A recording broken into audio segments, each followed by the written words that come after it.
bom dia.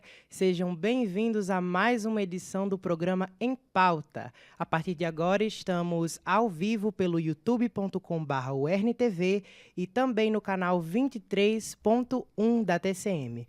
Eu sou Cauê Tavares, seu apresentador de hoje. Eu tenho aqui ao meu lado meu colega Diego Cabó, que vai participar desse bate-papo comigo hoje. Bom dia, Cauê. Bom dia a todos que nos acompanham pelo canal e também pelo YouTube. É uma honra estar participando mais uma vez aqui do Em Pauta.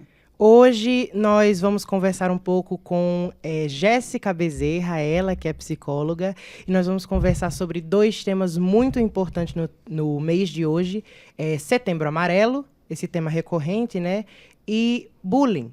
Bom dia, Jéssica, seja muito bem-vinda ao Em Pauta. Bom dia, pessoal. Eu sou Jéssica Bezerra, sou psicóloga, e é uma honra estar aqui falando sobre esses temas que são tão importantes. De fato, é um tema que se renova, né, a cada ano. Sim. E que, querendo ou não, sempre precisa de uma visibilidade nova, uma nova visão a cada período. Sim. Mas então, Jéssica, eu queria que você começasse nos explicando o que configura o bullying. O que é o bullying? E o bullying ele seria uma prática que causa sofrimento a outras pessoas. São práticas recorrentes, são constantes. Elas podem estar presentes, por exemplo, na escola, em clubes onde a gente frequenta. Ele pode estar presente também no espaço de trabalho, por que não?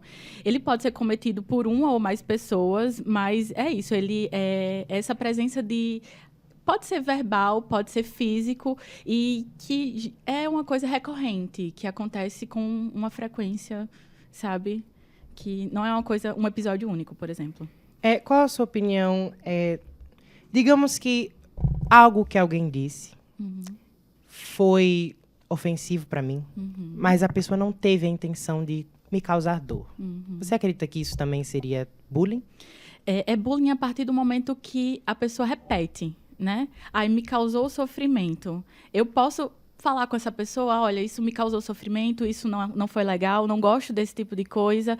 E aí a pessoa toma consciência e toma responsabilidade. E aí tem essa repetição, né? E aí eu sei que isso causa sofrimento, por exemplo, as pessoas dizem, ele sabe que aquilo faz mal, aquilo, ele tem sensibilidade por tal tópico, então eu vou lá e faço isso constantemente, sabe? E aí, nesse sentido, vai causando um sofrimento, vai aumentando. E aí eu acho que é muito nesse sentido mesmo. E muitas vezes a gente acaba aceitando, né, para manter aquele laço social, né?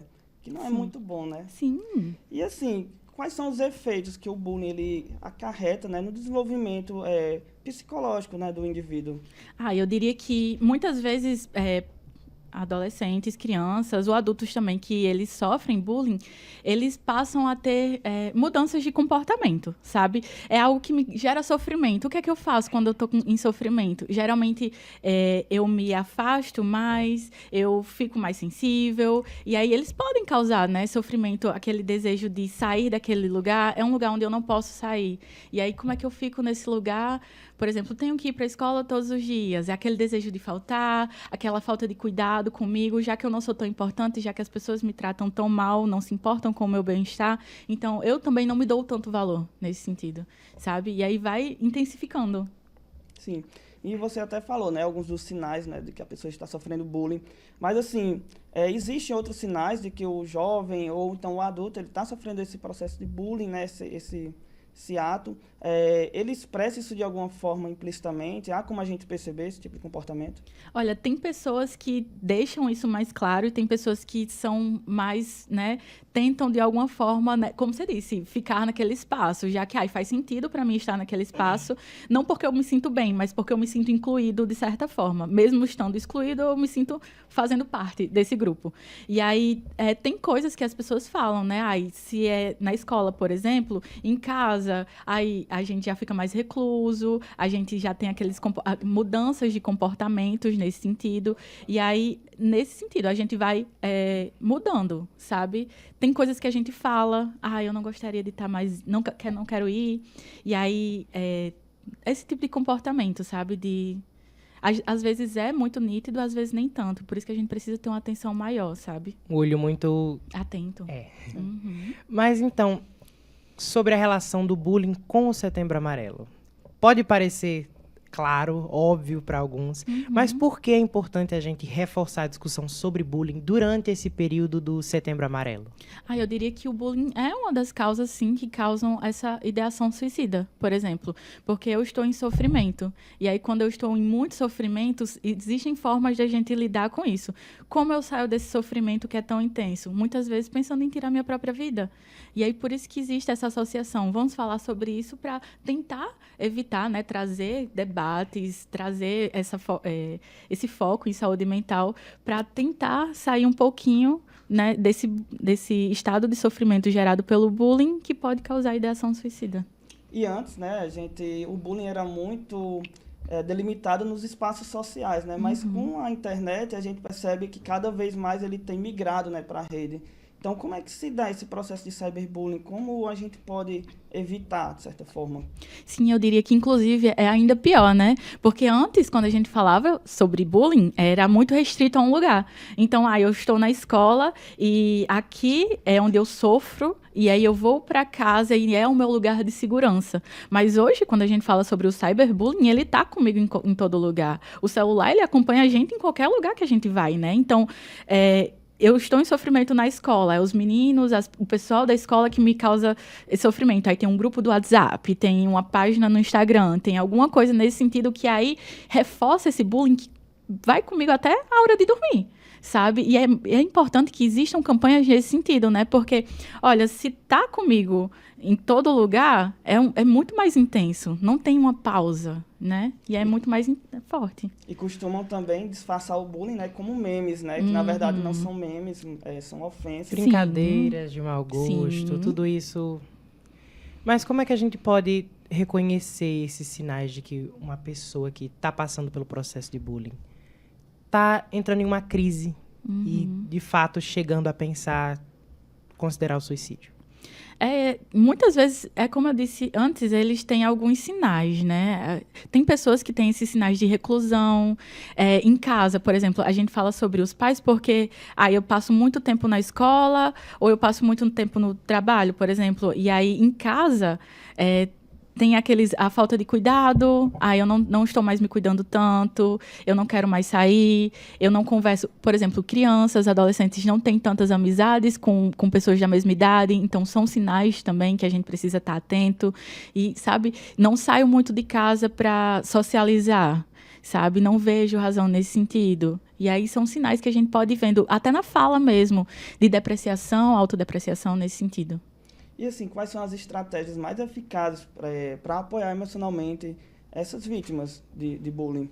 Muitas vezes é de dar apoio mesmo. Se eu percebo que essa pessoa está em sofrimento, eu posso dar algum tipo de apoio, eu posso ajudar ela a procurar ajuda, sabe? De ajuda psicológica mesmo, se fizer sentido, de ver outras coisas para além daquele espaço que me causa sofrimento, porque a minha vida ela não se resume a só aquele lugar. A minha vida não se resume só àquelas pessoas. E aí é trazer essa nova visão, de ver que o mundo é muito maior do que aquilo que eu estou sofrendo, sabe? A gente sabe que adolescentes, jovens, são um público muito... né?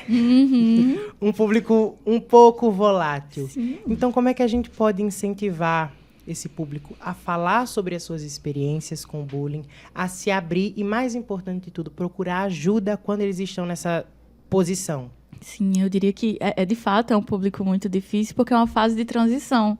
Então, a gente está tentando se descobrir e aí a gente se insere em lugares que nem sempre fazem tanto sentido e acaba realmente permanecendo em situações que me causam sofrimento em prol dessa causa que eu não sei se faz tanto sentido assim. E aí, o buscar ajuda é muito nesse sentido, o falar sobre isso, sabe? Incentivar essa fala, porque quando eu falo, eu escuto, e aí se eu escuto, eu vejo se faz sentido ou não. E aí, procura uma ajuda, procura alguém que você se sinta apoiado. Nem sempre eu posso ir para um psicólogo, mas tem aquele professor que eu gosto, aí tem aquela tia que eu gosto, tem os meus pais que são muito importantes. Não, eu acho que meu irmão ia me ajudar nesse sentido, tem aquela minha amiga que, sabe, e a vida é isso, é cheia de trocas, então saber que eu posso ter trocas com outras pessoas traz mais sentido também, sabe? Sim, as redes sociais, elas apoiam de certa forma nisso, né? Apesar delas serem um grande local disseminador, né, de bullying, mas elas podem auxiliar, né? Sim. Você poderia falar um pouco mais como essas redes sociais, elas podem influenciar positivamente na prevenção do bullying, do cyberbullying? Sim, eu diria que tem um lado positivo e negativo, né? Realmente, o cyberbullying, ele pode acompanhar a gente em muito lugar, mas tem essas campanhas que a gente pode trazer, né?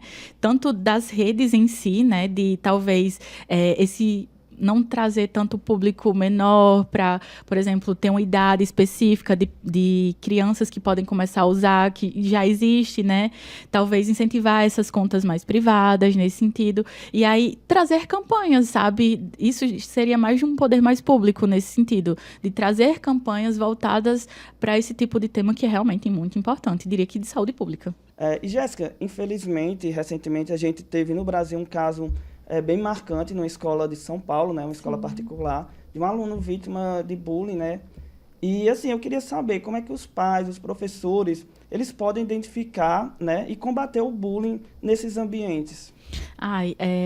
Realmente eu vi também esse caso e eu diria que a escola é um espaço que ele precisa falar sobre isso, né? Trazer esses temas são pautas importantes, sabe? Socialmente, para além do contexto escolar. Nós precisamos falar disso porque as pessoas vivem em sociedade. E aí é importante que traga-se esse tema, tanto para os pais terem consciência, porque muitas vezes não tem acesso à informação. Hoje em dia, a gente diria que todo mundo tem acesso porque tem internet, mas aí, para o procurar, como é que eu procuro algo que eu não sei? Então, é importante saber disso, trazer essas informações para essas pessoas e abordar isso com eles, sabe? Em reuniões de pais, em palestras, trazer esses temas para a sala de aula, por que não? E aí, por isso que a importância do psicólogo nesse lugar também, sabe? Não necessariamente para o fazer clínica na escola, mas para trazer esses temas voltados a esse tipo de contexto, sabe? E quebrar também aquele discurso super errado, né? Que muitas pessoas ainda dizem que isso é frescura, isso vai passar, né? Sim, não é frescura, não é bobagem. Se me causa sofrimento, é importante ser discutido. Sim. Então, vamos para um rápido intervalo e vamos continuar a nossa discussão no próximo bloco.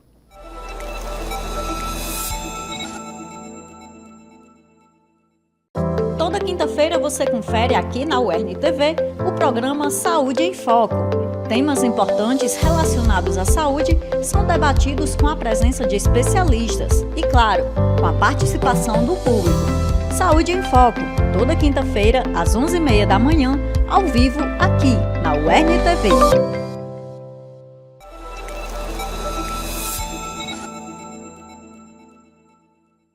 Olá, estamos de volta com o Em Pauta de hoje, com ela, Jéssica Bezerra, falando sobre Setembro Amarelo e bullying. Jéssica, eu gostaria de falar um pouco sobre os efeitos do bullying na fase adulta, porque é um assunto que a gente não vê assim com tanta visibilidade por aí, né? Sim. Geralmente o pessoal acha que só quem sofre bullying é criança e que não tem um efeito de verdade na vida adulta. Mas então, me fala, quais são alguns dos efeitos psicológicos comuns em adultos que sofreram bullying na infância? Eu diria que, de fato, né, as pessoas realmente não abordam muito o bullying na vida adulta, que existe, né, no espaço de trabalho, está lá também, sabe? E é isso, às vezes atinge nossa autoestima, nosso cuidado, a forma como a gente se porta nos lugares, aquela preocupação excessiva do que é que os outros vão pensar de mim, do que é que os outros vão falar de mim.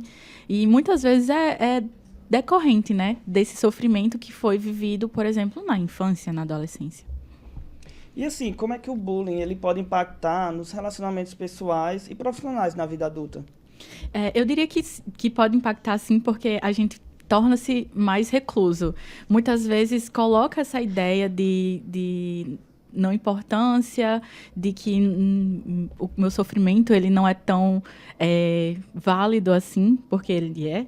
E aí eu me retiro desses lugares. Pode ser um tipo de... Eu acho que cada pessoa ela reage de uma forma diferente. Então, às vezes, me tirando desses lugares, às vezes não me considerando nesses outros lugares, e aí um sofrimento, né, voltado se eu estou sofrendo no trabalho, como é que eu fico levando esse sofrimento para os meus relacionamentos? É um relacionamento que vai ser desgastado também, se eu não cuido desse sofrimento, sabe? E se não for algo trabalhado, vira uma bola de neve, né? Justamente, vai crescendo. Existe bullying dentro do ambiente familiar?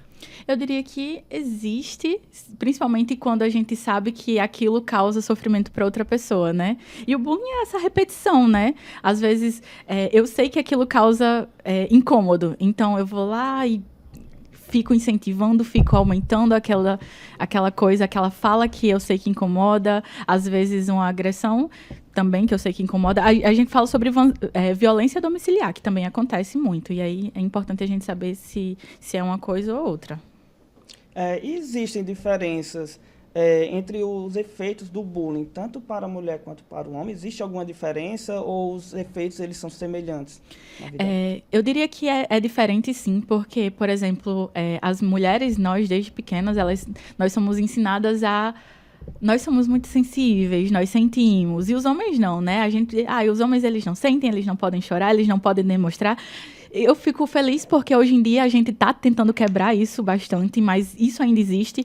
E aí a gente fala mais sobre isso, a gente procura mais ajuda, né? As mulheres elas são mais incentivadas nesse lugar e os homens não. Eu posso lidar com tudo sozinho, eu posso carregar esse fardo sozinho. E nem sempre é necessário carregar esse fardo sozinho. A gente pode dividir esse fardo com alguém, sabe? A gente já falou aqui sobre sinais que jovens, crianças, pessoas no geral estão sofrendo bullying. Uhum. Mas existe algum sinal de que um adulto está ainda lidando com traumas causados por bullying sofrido na infância? Podem existir sinais, sim. Podem existir... a gente, às vezes...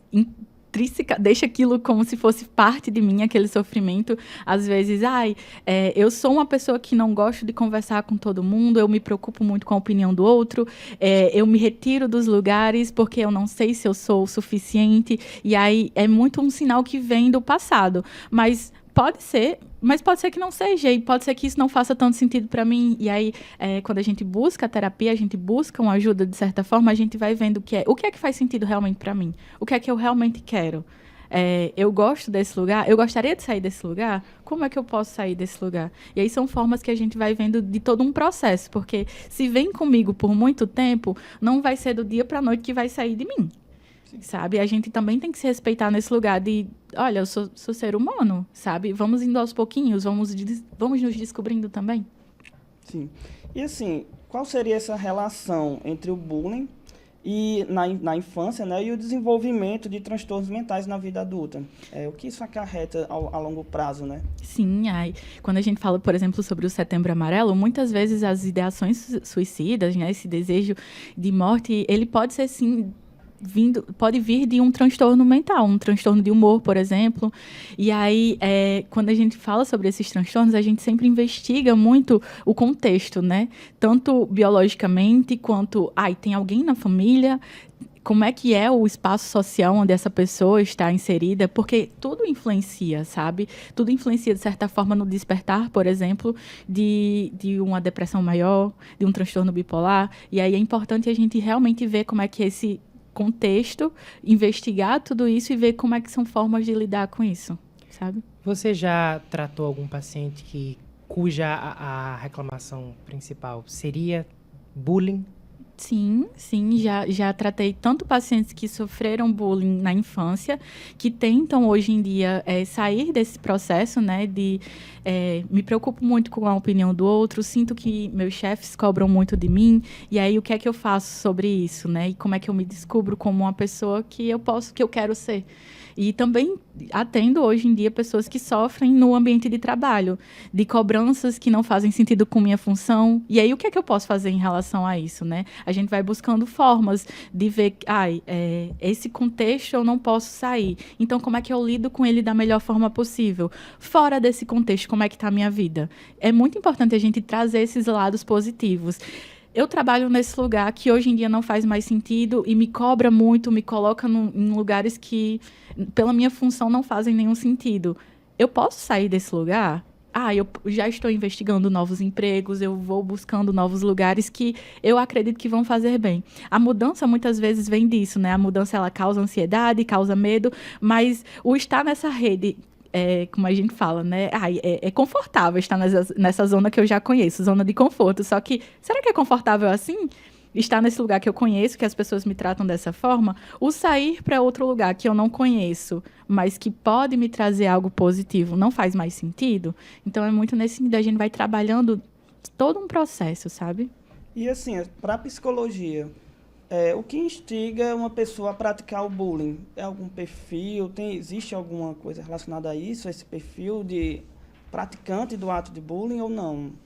Acho que qualquer pessoa pode estar nesse lugar de praticar o bullying e, às vezes, é alguém que realmente pode ser, sim, eu tenho um sofrimento em casa e eu desconto nessa outra pessoa, né? Pode ser que aconteça. Quando você falou sobre o ambiente, o ambiente domiciliar, né? Às vezes, no trabalho, eu estou nesse espaço de sofrimento e aí eu vou em casa e tem a violência domiciliar.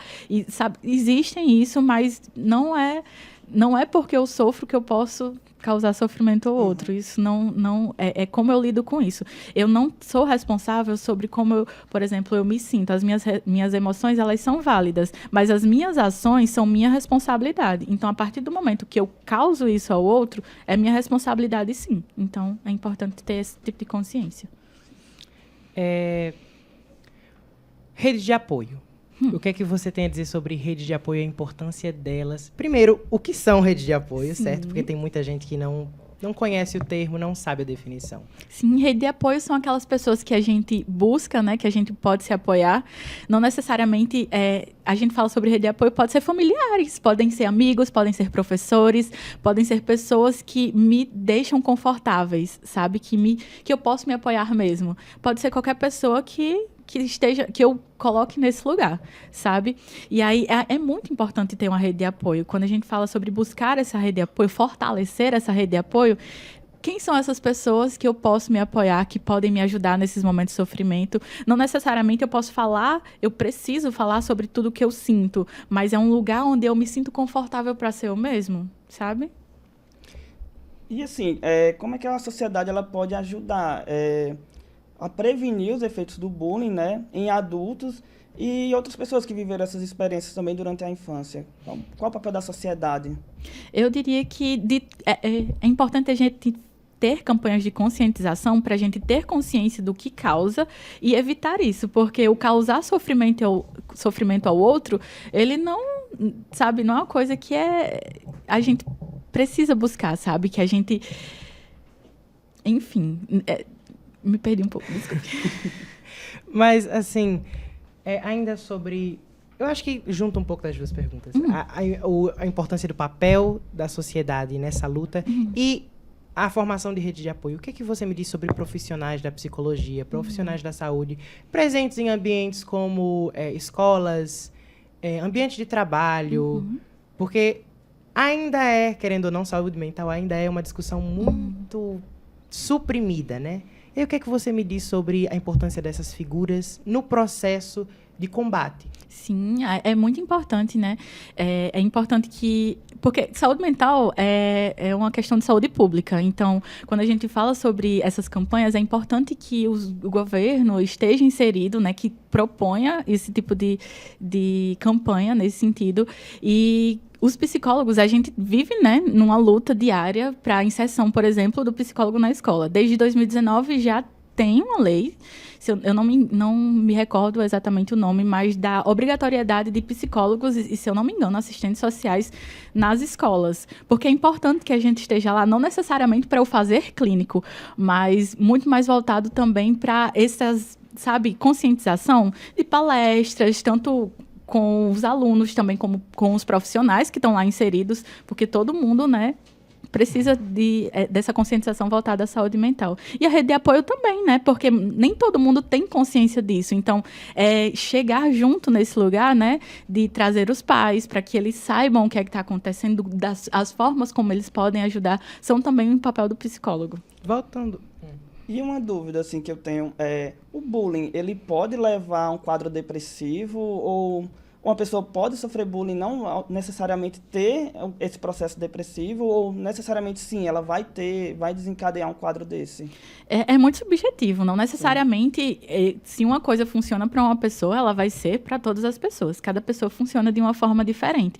Pode sim, sabe, causar, de certa forma, um episódio depressivo ou despertar um transtorno depressivo de certa forma, porque é um sofrimento contínuo, né? E aí, por isso que a gente fala sobre o cyberbullying, que está com a gente em todo lugar. Então, é um sofrimento que está com a gente toda hora. E aí, sim, pode ser, mas pode ser que não seja, né? Porque eu tenho uma rede de apoio muito boa, porque eu vejo sentido de vida em outros lugares, porque minha vida não se resume a essa acusação, esse tipo de acusação, por exemplo, nesse sentido. Minha vida não se resume a isso. Então, se eu vejo sentido em outras coisas, se eu trago sentido para outros campos da minha vida, pode ser que não seja tão grave. E é isso, o nosso programa infelizmente está chegando ao fim. Eu gostaria de agradecer a sua presença, a sua contribuição da perspectiva profissional sobre esse assunto que é atual, é velho, mas é atual, né? E ainda precisa de muita discussão. Sim. Muito obrigado, Jéssica, pelo esse bate-papo. Foi muito esclarecedor. Acredito que o público de casa gostou bastante.